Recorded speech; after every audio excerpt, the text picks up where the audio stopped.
Χθες το βράδυ όμως δεν έζησε μόνο ο Πειραιάς ανεπανάληπτες στιγμές. Με το σφύριγμα της λήξης του Πορτογάλου διαιτητή, ένα ερυθρόλευκο ποτάμι ξεχύθηκε σε κάθε συνοικία της Αθήνας για να πανηγυρίσει τον ευρωπαϊκό τίτλο. Το ανοιχτό πούλμαν των κυπελούχων Ευρώπης έκανε στάση μπροστά στο Μέγκα και εκατοντάδες μηχανάκια και αυτοκίνητα δημιούργησαν μια εκοφαντική εορταστική ατμόσφαιρα, κλείνοντας τη Συγκρού και συνοδεύοντας τους κυπελούχους Ευρώπης μέχρι την φυσική τους έδρα, τον Πειραιά.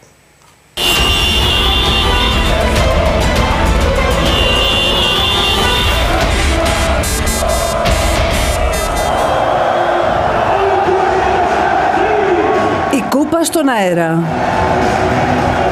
Γροθιές σφιγμένες, χαμόγελα και μάτια δακρυσμένα από συγκίνηση.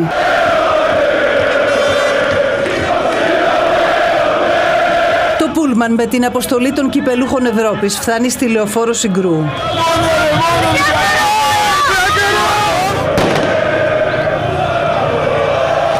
Εκεί όπου τους περιμένει ένα ανοιχτό λεωφορείο για να επιβιβαστούν, αλλά και χιλιάδες εκστασιασμένοι φίλαθλοι που έχουν κλείσει και τα δύο ρεύματα της λεωφόρου Συγκρού.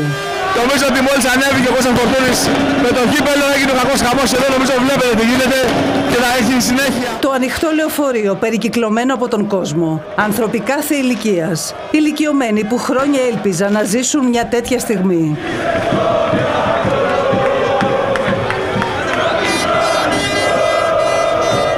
Ζήσαμε μια μοναδική στιγμή και είμαι σίγουρος ότι σε πολλοί κόσμο δώσε χαρά και ευτυχία. Αλλά και τρεις γενιές μαζί. Εκείνοι που μετέδωσαν τη φλόγα στους νεότερους και εκείνοι που γεύτηκαν την απόλυτη ευτυχία.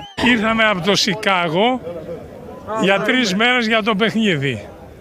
Ο Ολυμπιακός είναι θρησκεία. Ζήτω! Καπνογόνα, συνθήματα, εκδηλώσεις λατρείας. Κόσμος και ομάδα γίνονται ένα. Το πούλμαν ξεκινά με κατεύθυνση το Δημοτικό Θέατρο, το επίκεντρο των πανηγυρισμών, και μια κόκκινη λάβα διασχίζει την πόλη. Με δίκυκλα και αυτοκίνητα, με κόρνες και συνθήματα, σε μια βραδιά που κανείς δεν θέλει να τελειώσει. Μας έπιασαν τα άκρα συγκίνησης, γιατί εντάξει, μια φορά γίνονται αυτά. Το πρώτο ευρωπαϊκό, αγκαλιά με το γιο σου, αξία ανεκτήμητη. Δεν υπάρχει. Δεν υπάρχει πραγματικά. Σας βλέπω και λίγο συγκινημένο. Πολύ, όχι λίγο, πολύ. Στη διαδρομή, κόσμος παντού. Απαθανατίζει κάθε στιγμή με τα κινητά τηλέφωνα. Αναμνήσεις που θα μείνουν χαραγμένες ανεξίτηλα. Αθρύλος είναι ένας τέλος, Ολυμπιακός μόνο. Χαμός, ναι, πάμε να το γιορτάσουμε στον Πειραιά. Η νύχτα γίνεται μέρα. Είναι ωραία τα όνειρα να γίνονται πραγματικότητα, παιδιά. Δεν υπάρχει πιο ωραίο πράγμα. Τέλεια, άρχισα και ούρλιαζα. Το καλύτερο συναίσθημα.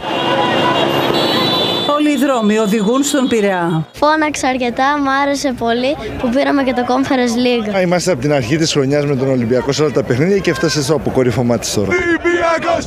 Ολυμπιακός! Εκεί κατευθύνθηκε και η κόκκινη λαοθάλασσα που ξεκίνησε από τη Νέα Φιλαδέλφια, αμέσως μετά το τέλος του ιστορικού τελικού. Το περιμέναμε όλοι.